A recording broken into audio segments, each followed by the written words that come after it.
আসসালামু আলাইকুম। আমার নাম হচ্ছে খাজা ইয়াসিন। আশা করি সবাই ভালো আছেন। আজকে আমি ফ্লাইহাবের নতুন আরেকটি ভিডিও নিয়ে আপনাদের সামনে আসলাম। আজকের এই ভিডিওটি মূলত হচ্ছে কিভাবে আপনি ফ্লাইহাবের মাধ্যমে আপনার ডিপোজিট রিকোয়েস্ট সেন্ড করবেন।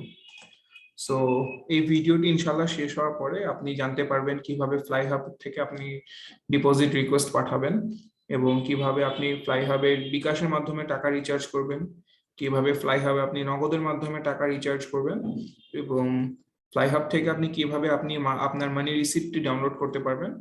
আর লাস্টলি কিছু টিপস এন্ড ট্রিক্স যেটা আমি ভিডিও শেষে আপনাদের সাথে শেয়ার করব, যেটার মাধ্যমে আপনাদের ফ্লাইহাবে ডিপোজিট রিকোয়েস্ট রিলেটেড যে কোনো ইস্যু আই থিঙ্ক সলভ করা পসিবল হবে। সো ডিলে না করে আমরা ফ্লাইহাব সিস্টেমটায় চলে যাই। এটা হচ্ছে ফ্লাইহাবের মূল ইন্টারফেস, যেটার মাধ্যমে আপনি flight search, one way, return যে কোনো সেগমেন্টের ফ্লাইট সার্চ করতে পারবেন। এটা নিয়ে আমার একটি ভিডিও আছে, সো আপনি চাইলে আমার ওই ভিডিওটিও দেখতে পারেন। সো এখন মূলত আমার ইস্যুটা হচ্ছে ফ্লাইহাব থেকে আপনি কিভাবে টাকার রিচার্জ করবেন।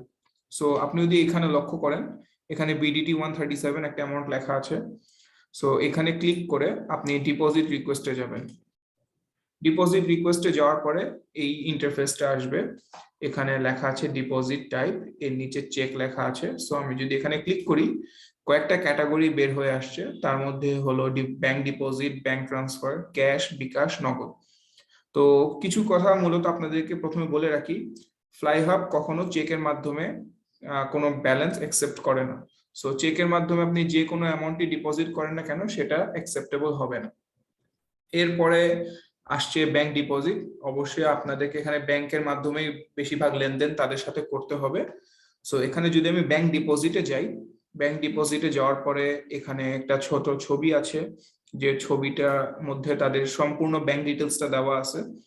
এটা আপনি চাইলে সেভ করে রাখতে পারেন এবং এটা ফিউচারে আপনাদের জন্য কাজে আসবে। এদের যে কোনো একটা ব্যাংকে আপনি সরাসরি ব্যাংকে যেয়ে তাদের এই অ্যাকাউন্টে টাকা জমাও দিতে পারেন, বা আপনার যদি ইন্টারনেট ব্যাংকিং থাকে, ফর এক্সাম্পল আমার সিটি ব্যাংকের একটা ইন্টারনেট ব্যাংকিং আছে, সিটি টাচ। সো আমি সিটি টাচের মাধ্যমে আমার সিটি টাচ থেকে আমি ফ্লাইহাবের অ্যাকাউন্টে আমি সরাসরি ফান্ড ট্রান্সফার করে দিলাম। ফান্ড ট্রান্সফার করে আমি যেটা করব, এখান থেকে আমি ব্যাংক ডিপোজিট অপশনটা সিলেক্ট করব। এরপর আমি ফ্লাইহাবের কোন অ্যাকাউন্টে টাকাটা জমা দিয়েছি সেই অ্যাকাউন্ট নাম্বারটা আমি সিলেক্ট করব। For my case that will be city bank, সেটা আমি সিলেক্ট করলাম। ডিপোজিটের ডেট, যেহেতু আমি আজকের দিন ট্রান্সফার করলাম, সো স্যাটারডে 2 এপ্রিল আমি এটা সিলেক্ট করলাম। রেফারেন্সের ঘরে আপনি আপনার ফান্ড ট্রান্সফার সাকসেসফুল হওয়ার পরে একটি রেফারেন্স নাম্বার পাবেন, সেই রেফারেন্স নাম্বার দিতে পারেন। এবং ব্যাংকের মাধ্যমে টাকা জমা দিয়ে আসলে ব্যাংক একটা সিরিয়াল নাম্বার ডিপোজিট স্লিপের উপরে লিখে দেয়, সেই সিরিয়াল নাম্বারটা লিখবেন। বা বেশি কমপ্লিকেশনস থাকলে আপনি আপনার মোবাইল নাম্বারটাও লিখে দিতে পারেন। সো এই ক্ষেত্রে রেফারেন্স নাম্বারটা আপনি ধরেন আমি একটি বানায় দিয়ে দিলাম এখন, এবং অ্যামাউন্ট আপনি কত টাকা ওদের অ্যাকাউন্টে জমা করলেন। ধরেন আমি বললাম আমি 10,000 টাকা জমা করছি। সো এই যে 10,000 টাকা আমি জমা করলাম, সিলেক্ট ইমেজ, এখানে আপনি আপনার যে অ্যাটাচমেন্ট কপিটা ব্যাংকে জমা দিয়ে আসলে ব্যাংকের ডিপোজিট স্লিপ, বা যদি অনলাইনে ট্রান্সফার করেন তাহলে ফান্ড ট্রান্সফার সাকসেসফুল হওয়ার পরে যে মেসেজটা বা যে স্ক্রিনটা আসে সেটা স্ক্রিনশট নিয়ে সেটা আপনি এখানে অ্যাটাচ করে দিবেন। অ্যাটাচ করে আপনি সাবমিট করে দিবেন এবং তখনই ফ্লাইহাবের এই অটোমেটেড সিস্টেমটা আপনার এই ধরেন সিটি ব্যাংকের এই অ্যাকাউন্টের এই টাকাটা ট্রেস করে অটোমেটিক আপনার অ্যাকাউন্টে টাকাটা আপডেট করে দিবে। এরপরে একটা সেকেন্ড অপশনে আমি আসি, ব্যাংক ট্রান্সফার। এটা আমি মনে করি অতটা বেশি ইম্পর্টেন্ট না, বিকজ আপনি যদি অনলাইনের মাধ্যমে ট্রান্সফারও করেন, আপনি ব্যাংক ডিপোজিট ক্যাটাগরি সিলেক্ট করে রিকোয়েস্ট পাঠাবেন, তারা এটা অ্যাকসেপ্ট করে নিবে।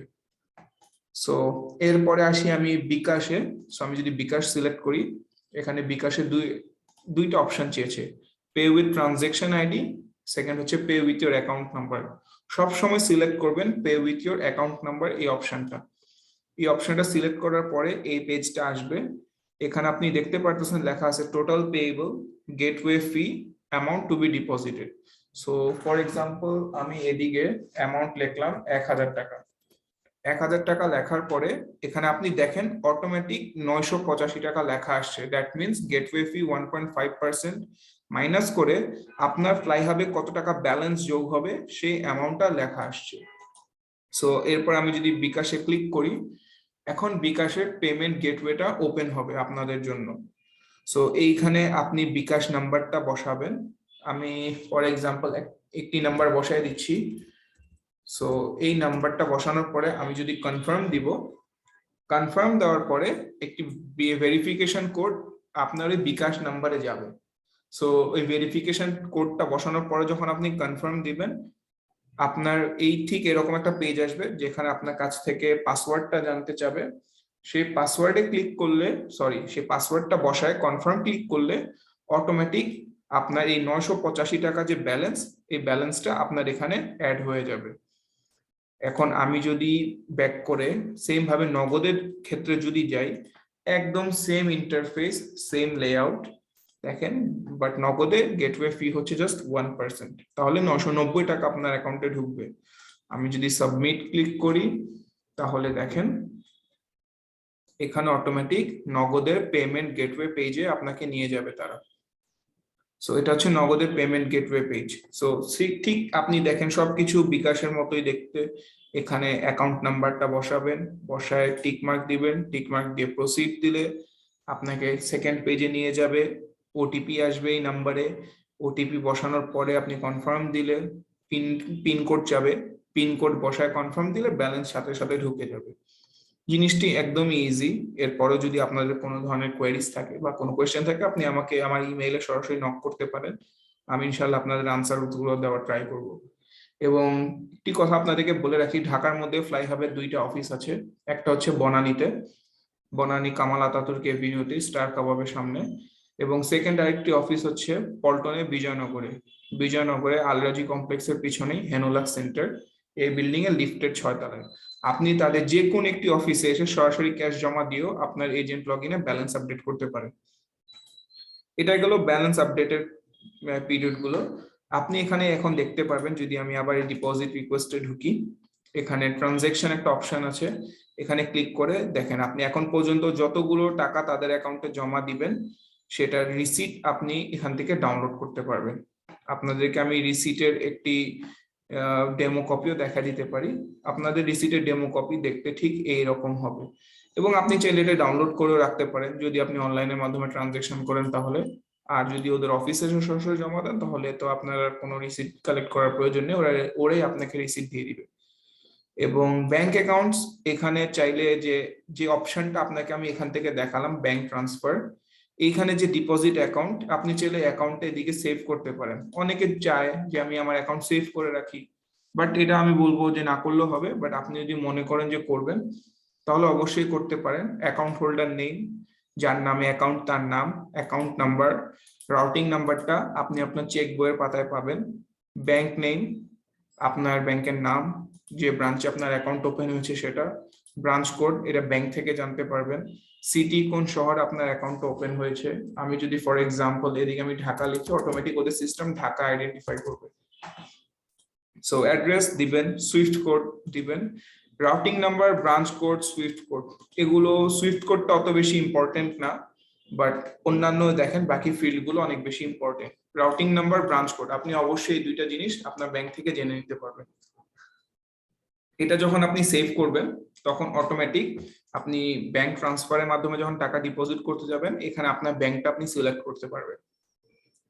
সো এটা গেল ফ্লাইহাবে ডিপোজিট রিকোয়েস্ট রিলেটেড ইস্যুস। ফ্লাইহাবে একটা জিনিস হচ্ছে আপনি সেম অ্যামাউন্ট পরপর 2বার দিতে পারবেন না। আপনি যদি আজকে 10,000 টাকা একবার পাঠিয়ে থাকেন, আপনি যদি ঘন্টাখানেক পরে আবার 10,000 টাকা আরো ঢুকানোর প্রয়োজন হয় তাদের সিস্টেমে, তখন ওদের সিস্টেম আপনার কাছ থেকে 10,000 টাকার অ্যামাউন্টটা সেকেন্ড টাইম নিবে না। সেই ক্ষেত্রে আমরা যেটা করে থাকি, আমি 10,000 টাকা দ্বিতীয়বার পাঠালাম, আমি একটা অন্য আরেকটা রেফারেন্স নাম্বার আসলো আমার, তখন 10,000 টাকাটাকে আমি একটু ডিফারেন্ট ভাবে লিখি, সেটা হচ্ছে 9,999.99। স্লিপ অ্যাটাচ করে সাবমিট দিয়ে দিয়ে আমার টাকাটা সাথে সাথে ঢুকে যাবে। এটা হচ্ছে আমার এজেন্ট যারা আছেন, এজেন্টের জন্য একটা টিপস, যে আপনি সেম অ্যামাউন্ট সেকেন্ড বার বা তার বেশিবার সময় দিতে গেলে আপনি তখন অ্যামাউন্টটা একটু ঘুরায় লিখে দিবেন, যেটা আপনার জন্য বেনিফিশিয়াল, তাদের জন্য বেনিফিশিয়াল। আপনি যদি চান যে 10,000 টাকা না লিখে 1 পয়সা বাড়ায় দিবেন, সেটাও পারেন, 10,000 টাকা লিখে 0.01 এক পয়সা আপনি একটু বাড়ায় দিলেন। মেইন কথা হচ্ছে অ্যামাউন্টটাকে একটু ঘুরায় দিবেন। এটা হচ্ছে সবচেয়ে বড় বেনিফিশিয়াল আপনাদের সবার জন্য, ইভেন তাদের জন্য এটা জিনিসটা অনেক বেশি হেল্পফুল হবে। এবং এখানে যদি আমি তাদের ড্রপ ডাউনে যাই, অ্যাকাউন্টস অপশনে, যে আপনি জেনারেল লেজারে আপনি আপনার সব প্রোগ্রেস, সব হিস্ট্রি, সবকিছু আপনি দেখতে পারবেন। ফিল্টার, যে আপনি আপনার মতো করে ফিল্টার করতে পারেন, এয়ার টিকেট, রিইস্যু সবকিছু আছে, ব্যাংক চার্জেস, আদার্স, আপনি যেভাবে চান ওভাবে আপনি আপনার প্রোগ্রেস হিস্ট্রিটি আপনি দেখতে পারেন। সো এই হচ্ছে ওভারঅল ফ্লাইহাবের ডিপোজিট রিকোয়েস্ট রিলেটেড আমার ভিডিওটা। আশা করি আপনাদের সবার ভালো লাগলো, এবং ইনশাল্লাহ আপনার যদি যদি কোনো কোয়ারিজ থাকে আমাকে ইমেল করতে পারেন বা কমেন্টে লিখতে পারেন, যেভাবে আপনার সুবিধা আপনি ওভাবে আমার সাথে টাচে আসতে পারেন। থ্যাংক ইউ সবাইকে। আসসালামু আলাইকুম।